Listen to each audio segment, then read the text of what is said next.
Let's decode section 194M, right.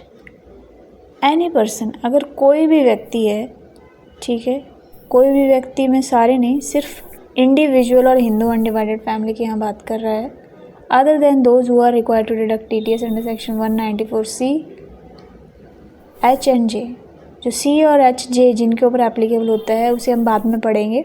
The C, H और J जिनके ऊपर एप्लीकेबल होता है उन इंडिविजुअल और हिंदू अनडिवाइडेड फैमिली की हम बात नहीं कर रहे।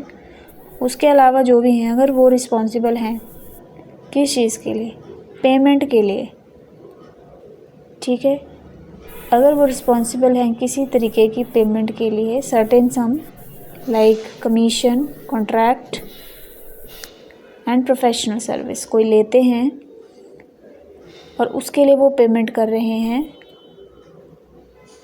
ठीक है, और वो पेमेंट कर रहे हैं किसी रेजिडेंट को, मतलब जिससे आपने सर्विसेज लिया है वो भी एक रेजिडेंट है, ठीक है, घर का काम करवा रहे हैं और जो ठेकेदार है वो रेजिडेंट है। For carrying out any work, commission, ठीक है, 194 टाइप वाली कमीशन नहीं है, इसको भी हम बाद में पढ़ेंगे। By way of professional service, कोई प्रोफेशनल सर्विस ले रहे हैं ड्यूरिंग द फाइनेंशियल ईयर, उसके रिगार्डिंग अगर आप पेमेंट करते हैं चेक से या cash, which ever is earlier, ठीक है, देन आपको उस पेमेंट के ऊपर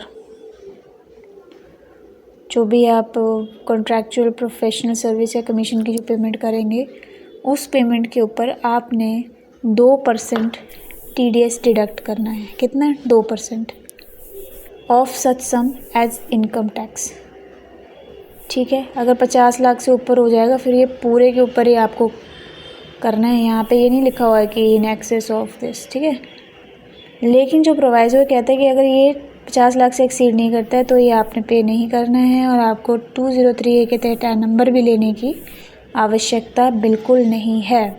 तो आपको टैन नहीं लेना, आप सिंपल अपना पैन के बेसिस पे आप इस 2% TDS काटिए जिस भी पर्सन को आप पेमेंट कर रहे हैं और उसे पोर्टल पे जाके जमा करा दीजिए, ठीक है। ये चार्ट मैंने छोटा सा बनाया, इसको आप दे सकते हो कि 194M का मतलब एनी पर्सन, कौन है वो एनी पर्सन, इसमें याद रखना है आपको, इंडिविजुअल या HUF है जो पेमेंट कर रहे हैं। पेमेंट बिल्कुल वही है CHJ वाली, किसको पेमेंट कर रहे हैं, रेजिडेंट होना चाहिए। अब इसमें सारे आ जाएंगे, इंडिविजुअल, HUF, कंपनी, और ये पेमेंट जो है अगर 50 लाख से एक्सीड करती है तो आपने TDS काटना है, वरना आपने TDS नहीं काटना है।